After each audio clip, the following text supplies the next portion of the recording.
Hey guys, and welcome back to another YouTube video. So in today's video, I'm just doing another tip and trick for Pygame, and in this one I'm going to be showing you guys how to make a rectangular button.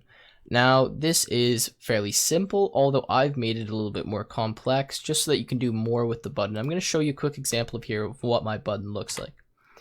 So I've just got a nice green button here. It says click me, and you can see when I hover over top of it, it changes colors. Now I know you probably don't want your green button to change red, but you can change the color that it changes to. I've just done mine red so it's easy to see. And we have text in the middle of the button. If you notice, it's pretty well directly in the middle.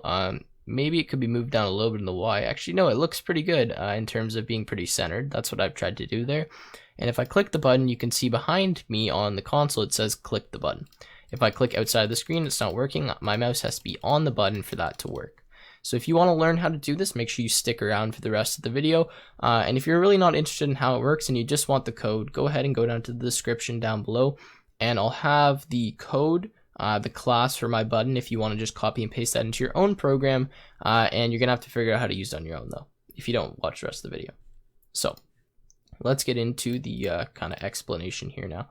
So pretty much, it's really easy to do things in an object-oriented way when you understand classes and you understand objects. If you don't know what those things are and you want to learn, I do have a Python, just regular Python series, where I talk about how those things work.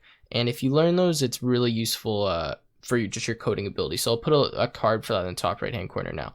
Anyways, I've created a button class. Now it takes your standard parameters here when you create a new object. It takes color, X, Y, width, height, and then an optional parameter of text. So that means you can have a button that has text on it or a button without text on it. Now here it has two main methods. It has a draw method and an isOver method. Now this isOver method is going to save you a ton of time, and I'll go into that in a second. The first one we're going to talk about is the draw method. So pretty much this takes a parameter of win and then outline. Now what this outline parameter does here is it allows you to have an outlined button. So I'll show you here when I draw, if I just change this, how the outline will work. It's easier shown by demonstration. So now you can see that my button has an outline because I've simply added a color for the outline when I'm drawing the button. Sorry, I kind of skipped over a few things. I'll go back here. So pretty much when you want to draw the button, you just call whatever the name of your button is. In this case, I called mine green button and then .draw, which I did right here. You give it a window or a surface to draw it onto. In this case, mine's just the window that I created up top here. And then if you want to, you can give it a color for a possible outline. Now my outline is 2 pixels thick, but yours could be 4, 8. You can change that if you'd like within the class. So what happens here is if we have an outline color, we're going to draw a rectangle that is slightly larger than the original rectangle that has an outline. And the way that we do an outline is we just subtract 2 from both the X and the Y, and then we add 4 to the width and the height. So that way, as we move back to, if we only added 2, you'd only see an outline on the left hand and the top hand side. So by adding 4, you see it on all sides. And if you want this outline to be thicker, just multiply these numbers, and whatever you do to these numbers, you got to do to these ones. And that'll work.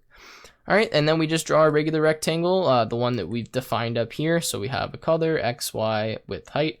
And then if we have text, I just create text with this font here. Obviously, you can change the font if you want. You can change the size.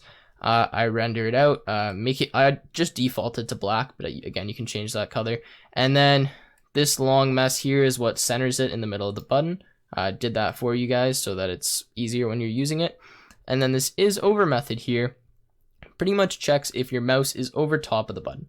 So the way that you use this is it's going to return a true or a false value. So you just call green button.isOver.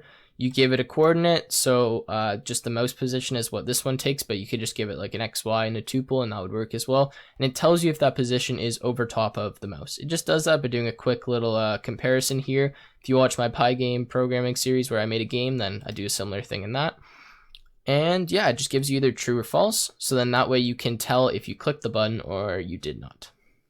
All this mess down here is just me implementing the button into a program that I made. Really simple. All I do is just have a button that has what you guys saw, or have a window that has a button on it. When you click it, it says click me. So I'll show you how I implement all these things in here. Pretty much we just do a basic game loop. We're just redrawing the window every frame by using this.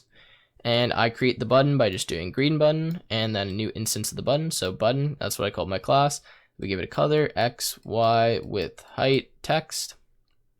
Down here, we get the mouse position every time an event happens.